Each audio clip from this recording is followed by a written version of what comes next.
During the New Kingdom, the ancient Egyptian kings wanted to be buried here, in that remote location in the west bank of Luxor, in the Valley of the Kings.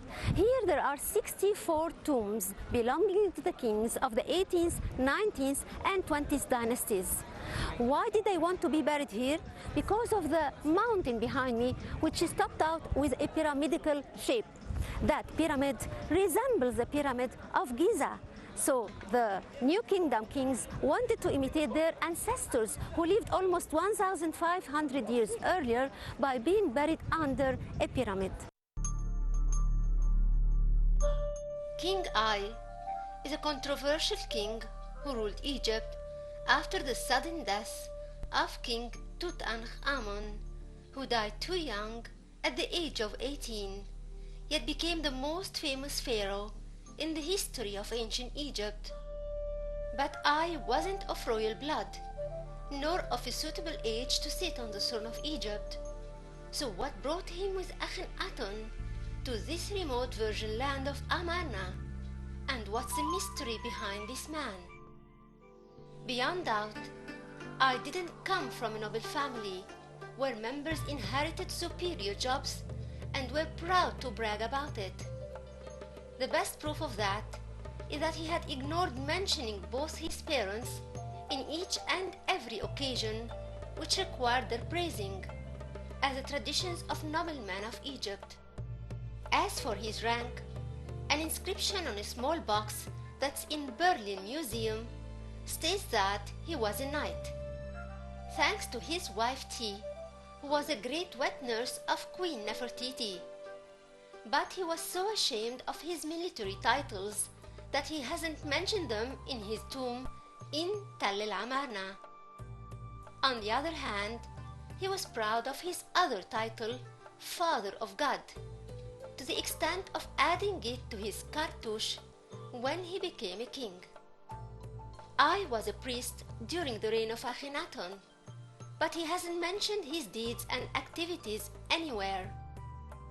Nevertheless, he was one of the king's biggest supporters. In fact, he was the only one amongst Akhenaten's men who kept his position when Tutankhamun took the throne. The rest of the men who contributed in spreading his cult seem to have disappeared from the political scene. After the death of Akhenaten, Egypt passed by a short period of internal troubles, which endangered the throne. But thanks to Ai and his hidden role to support Semenkhkara, the other brother of Akhenaten, to destroy Nefertiti's plans against him and to rule Egypt. It was also Ai who successfully placed Tutankhamun on the throne after arranging his marriage to Ankh-es-en-Pa-Aton, the third daughter of Akhenaten. After settling the political situation in Egypt, he went on with his reparations, which included cancelling the war rules of Akhenaten and returning the cult of Amun to win back the power of the priests and the army in order to support the new royal family. This act declared the official war between him and Queen Nefertiti.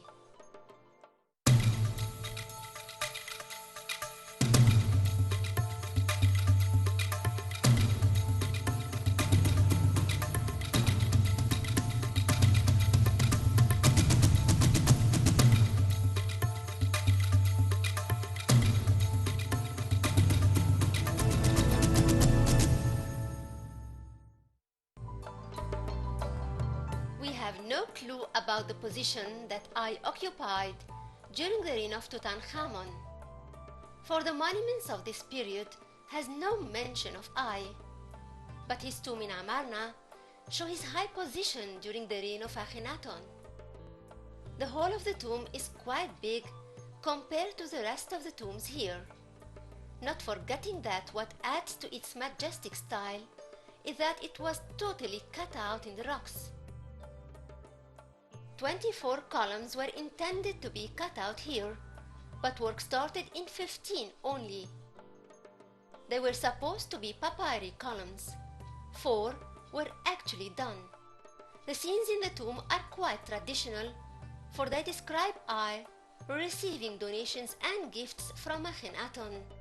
It's the least he deserved after his services to the king and after supporting his religious revolution in all its stages. The importance of I's tomb is that it comprises the complete version of Aton's anthem. This chant, with which King Akhenaton appealed to his god Aton, has a special importance from both religious and literature sides. As for the religious side, researchers compared between it and the Psalm number 104 of Prophet David's Psalms. Regarding the similarity of some sentences and vocabulary, and also the theme of the chant, in spite of the 400 years between them. From literature point of view, the anthem is a high piece of writing which level can place it among the international splendid pieces of literature within the known frames of eloquence, language, and simplicity of expression. The word Aton means the sun, or the visible disk of the sun. During Akhenaton's reign, Aton became the only god of the country, according to his call for the unity of God. Aton doesn't take a human or an animal shape, but was only pictured as a sun disk, which raised looked like arms ending by hands that offer life and power and vitality. That's how he's found in tombs and in many of the houses of Tal al-Amarna on stelae which were placed there to be worshipped. Aton wasn't worshipped for his materialistic existence as a sun disk, but for being the force that's inherent in it. It's the power that gives life, light, illumination, and heat to the existence, for he is a creator god and an offerer of life. Here in his tomb, I is represented with his wife Ti by the entrance. They're both wearing wigs, which reflect Amarna's beautiful art of relief.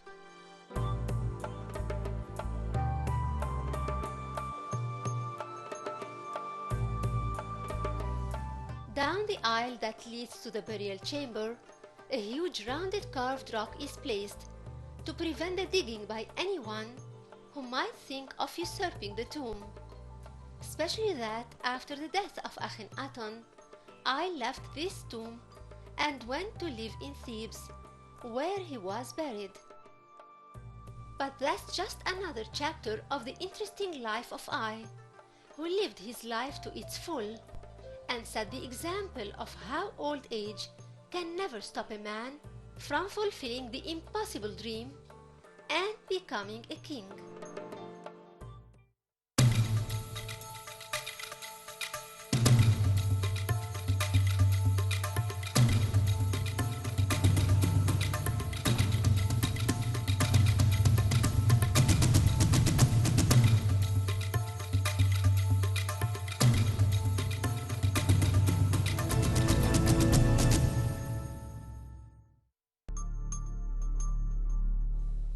I sat on the throne of Egypt after the death of King Tutankhamun, for he is a father god who acquired a high rank during the reign of King Akhenaton, and thus his successor, or King Tutankhamun, the young pharaoh who ruled at the age of 9 and died 9 years later.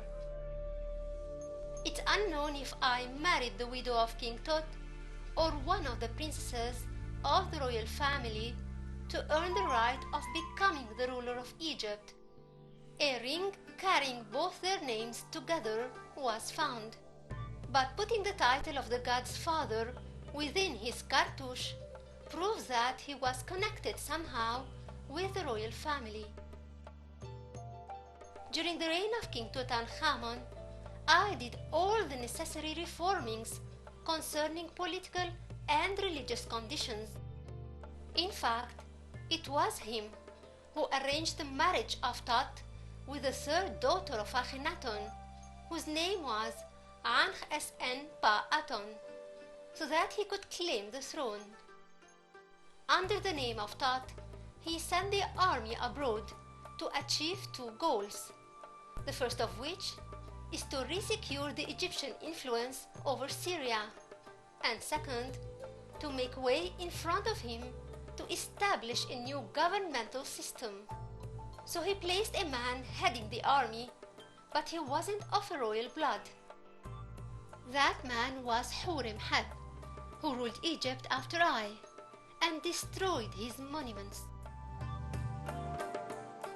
As for I, he started his reformations by returning all the possessions of Ammon to his priests, and by the end of the first year of King Tut's reign, all the reformations were finished, and King Tut converted his name from Tutankhaton to Tutankhamun, and his queen became Ankh-es-Amon instead of Ankh-es-En-Pa-Aton.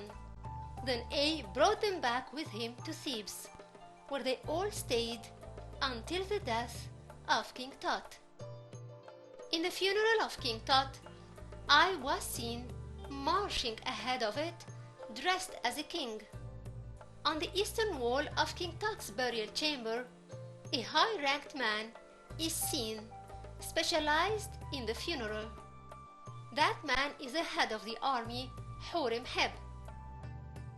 I was represented in that scene as a king, which shows how I honored Hurem-Heb and left no room for grudge or enviness into the soul of that young leader.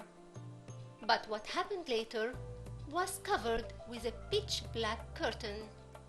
For all what we heard of I is that he visited Memphis on the third day of the 11th month of the first year of his reign, and it was the headquarters of Hurem-Heb. As for the last date in which King I was mentioned, was the 5th year, the 12th month, the first day. I might have died, or Hurem-Heb could have revolted against him after the death of Ankh-Sen-Pa-Aton. What's well known is that when the death of I was announced, Hurem-Heb was in Memphis, and he marched out of it in a great procession. In his reliefs, Hurem-Heb ignored the period of the reign of I altogether. Moreover, he destroyed his monuments and removed his name wherever it was found. As for his funerary temple, which I usurped from King Tut, Hurem-Heb seized it for himself, for he considered himself its true founder, but he erased Tut's name and placed his name instead. In that aspect, he wasn't far from truth, for he is the one who ordered the construction of King Tut when he was his guardian. The proof is that he didn't vandalize his tomb or placed his name on King Tut's personal belongings. As for his attitude with I, it was completely different, for he had shown him a usurper to the throne, which he considered legally was his, being the guardian of King Tut. For that, very few of I's monuments remained. One is his tomb in Amarna, and the other is his beautiful tomb in Thebes.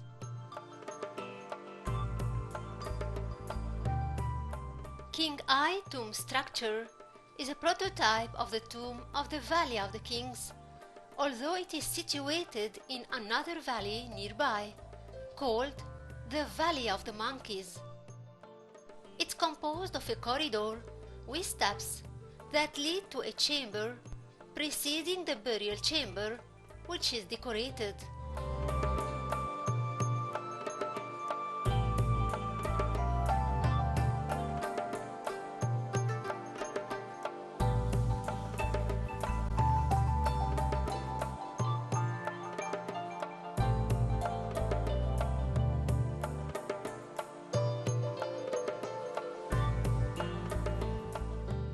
The scenes are a mix of religious books and daily life scenes, which is quite unusual. The most captivating scene that steals the attention is the monkey scene. It's the one after which the whole valley got its name. This is part of the book of the Imidwat, or What Exists in the Nether World. This book is divided into 12 chapters, or hours of night time. That's when the sleeping dead accompanies the sun in its night journey on its boat. Each chapter represents one of the 12 hours and is a complete unit unattached to the rest of them, either before or after.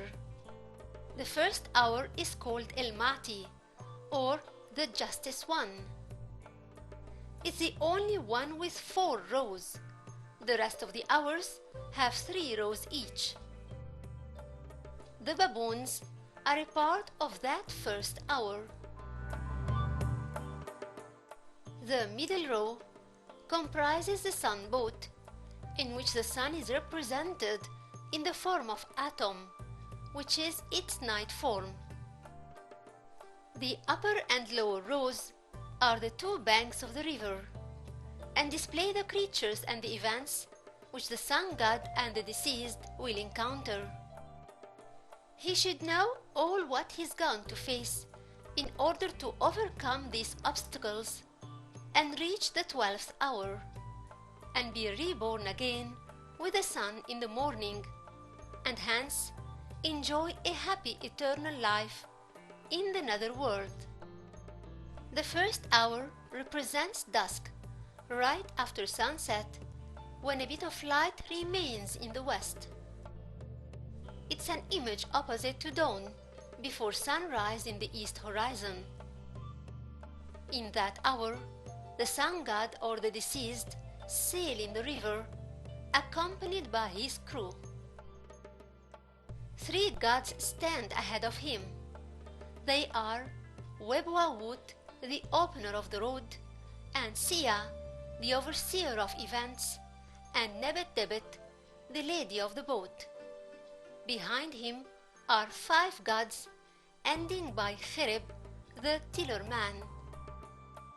In the lower boat, the deceased is called Iofi, or the semen of the human. He is represented as a scarab, protected by 2 gods. He needs protection to grow, and the snakes protect him on the front. The upper and lower parts of the hour are divided into squares with a sequence of 12s and 9s. The monkeys are represented in 9s twice, once in the upper row and once in the bottom. In the upper one, they open gates to the great spirit of Ra the sun, and in the lower, the baboons cheer for the great god or the deceased who entered now the dark nether world. The sarcophagus of Ai is placed in the middle of the chamber, cut out of granite and guarded by the 4 guardian goddesses, Isis and her sister Nephthys, and Serket and Neith. Each has wings that are spread to protect the mummy. The king is represented in relationship with other deities like Yamentet, the goddess of the west, who gives him life through his nose. The other goddess is Hathor, the cow goddess, who is a lady with 2 horns and a sun disk in the middle. She offers him libation. Osiris offers Ai protection and a fair justice in the nether world. Although his name inside his cartouche was destroyed, probably by his successor Horemheb, yet his beautiful daily activities are best preserved, like his seen hunting birds with boomerangs and plucking papyrus in the marshes. The empty chamber was used for storing the funerary furniture, which were gone long time ago. But thanks to the Imidwat book and its curses with its beautiful paintings, that preserved the tomb in that excellent condition. And most of all, thanks to King Ai for leaving us with his both beautiful tombs of Amarna and Luxor, in spite of his short time of ruling. Indeed, thanks to the baboons of the netherworld.